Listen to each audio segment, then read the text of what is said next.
પાકિસ્તાને મુક્ત કરેલા 100 માછીમારો પોતાના માદરે વતન પહોંચી ગયા છે। લાંબા સમય બાદ પોતાના પરિવારજનોના જોઈને તેઓ પણ ભાવુક થઈ ગયા હતા। એટલું જ નહીં, આંખોમાંથી ખુશીના આંસુ પણ સરી પડ્યા। થોડા સમય માટે તો માહોલ જ બદલાઈ ગયો। તાજેતરમાં જ પુલવામામાં થયેલી ઘટના બાદ બંને દેશ વચ્ચે સર્જાયેલી તંગદિલી બાદ આ માછીમારોના પરિજનોમાં ચિંતાનું એક વાતાવરણ હતું। જો કે પોતાના આપ્તજનોને ક્ષેમકુશળ જોઈને પરિવારજનોમાં ખુશીની લહેર દોડી ગઈ હતી।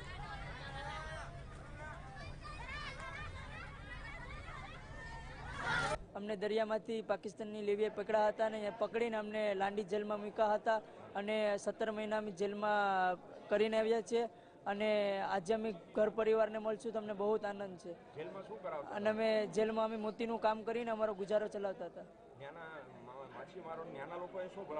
ત્યાંના લોકોએ ભલામણ કરી હતી કે અમને અહીંયા તમારે ઇન્ડિયાવાળા રિક્વેસ્ટ કરજો કે અમારા જે પાકિસ્તાનના માછીમાર છે એને પણ જલ્દી રિહા કરી દઈએ। હાલ પાકિસ્તાને 355 માછીમારોને મુક્ત કરવાનો નિર્ણય લીધો છે। તેમાંથી 100 માછીમારો પરત આવી ગયા છે। બાકી રહેલા 255 માછીમારોને પરત લાવવા માટેની કાર્યવાહી હાથ ધરાઈ રહી છે।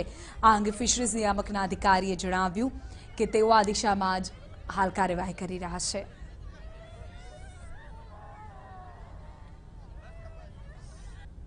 355 પૈકીના 100 માછીમારોને મુક્ત કરવામાં આવ્યા છે। તેઓને વરોડા રેલવે સ્ટેશનથી આપણે વેરાવળ ખાતેથી 2 બસોથી અત્યાધુનિક બસોથી લઈ અને અત્યારે વેરાવળ ખાતે લાવી દેવામાં આવ્યા છે। આ માછીમારો વતનમાં પરત થતાં તેમના પરિવારોમાં, તેમના કુટુંબીજનોમાં એક તહેવાર જેવો અને એક ખુશીનો ઉત્સવનો માહોલ છવાઈ ગયો છે, જે જોઈ અને તમામ લોકો પણ આનંદની લાગણી